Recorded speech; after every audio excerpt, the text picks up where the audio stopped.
the Wiig model for building and using knowledge. Carl M. Wiig, during 1993, approached his KM model with the following principle. In order for knowledge to be useful and valuable, it must be organized. Knowledge should be organized differently depending on what use will be made of the knowledge. Think of it like a mental library where we store information in our minds in an organized way. This organization depends on how we plan to use the knowledge. Semantic networks. We often store our knowledge in our minds as semantic networks. These are like interconnected webs of information. We can use different paths within this network to access and retrieve information for various tasks. Ayon sa Wiig Knowledge Management Model, during 1993, ayon sa kanya, ang knowledge o ang kaalaman ay dapat nakastore depende sa kung ano ang layunin nito o sa ano nga bang perspektibo ang tinitingnan, iba't ibang views. Dapat ang knowledge ay nakatuon sa paggagamitan. Madalas, iniimbak o iniipon natin ang mga kaalaman sa ating isipan gamit ang semantic networks. Ito yung paraang magkakaugnay na magkakakonektang mga impormasyon. Maaari tayong gumamit ng iba't ibang perspektibo, landas, or views sa loob na magkakakonektang mga impormasyon para makakuha ng kaalaman sa iba't ibang mga gawain. There are important aspects or dimensions in Wiig's model. There are some important factors to consider. First, completeness. This means how much relevant knowledge is available. It's not enough that the knowledge exists. People must also know is there to use it effectively. Ibig sabihin, tumutukoy ito sa dami ng kaalaman na may kinalaman sa isang tiyak na bagay. Hindi dapat sapat lang na may kaalaman.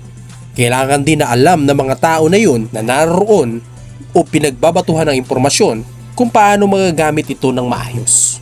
Second, connectedness. It's about how well different perspective pieces of knowledge are connected. The more interconnected the information, the more valuable it becomes. So ibig sabihin, interconnectedness. Pagsasama-samang mga impormasyon.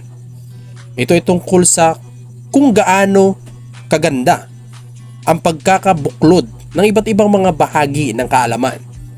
Kapag mas maraming koneksyon ang kaalaman, mas mahalaga ito. Kumbaga, merong mga background, merong mga basis, there's some references na sumusuporta sa isang specific na impormasyon para mas lalong maintindihan. Ibig sabihin, kung merong interconnectedness, that information or that knowledge is very useful or mahalaga rin. Pangatlo, congruence. Knowledge should be consistent and free from logical conflicts. While not all knowledge will be perfect in this regard, it's essential to maintain consistency in the definitions and content. Ang kaalaman ay dapat sakto at walang hindi kapanipaniwala o hindi magkakasunod na konsepto. Oo, bagamat mayroong impormasyon na hindi perpekto, pero mahalaga na mapanatili ang consistency sa kahulugan at nilalaman nito para maiwasan din ang confusion at contradiction sa isang impormasyon. Pang-apat, perspective and purpose. Knowledge is often seen from a specific point of view or used for a particular purpose. We organize knowledge based on these dimensions. For example, you might need different information if you're fixing a car versus buying one. Perspektibo at layunin. Madalas, may tiyak na pananaw o layunin ang kaalaman. Iniikutan natin ang mga kaalaman batay sa dimensyong ito. Halimbawa, ibang-ibang impormasyon na kailangan mo kung saan aayusin mo ang isang sasakyan kaysa kung bibili ka ng sasakyan. So magkaibang impormasyon ang kakailanganin mo. Pero lahat yun ay nakapaloob sa isang perspektibo, which is about sasakyan. This is the example of semantic network. Sa figure 3.4, kung mapapansin natin, ang nasa gitna ay car. Ito ang different perspective or views na pwede natin makita pag naisip natin ang car. Driving, commute, vacation, maintain. So that's the 4 different perspective or views pag naiisip natin ang car. Ngayon, let's proceed to 3-5 figure. Example ng semantic network sa commute view.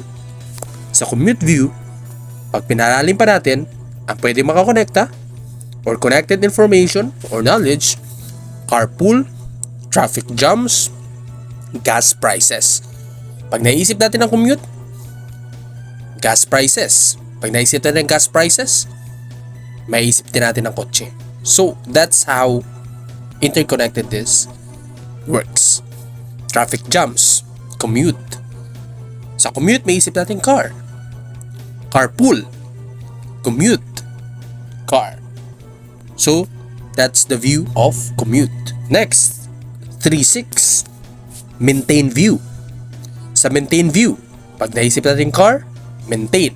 Or specific point of view, scheduled maintenance, maisip natin. Funny noise, car wash. Yan ang mga nakapailalim sa maintain. We are just narrowing down to the specifics.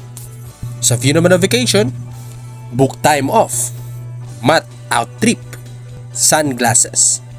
So, sunglasses, vacation, car.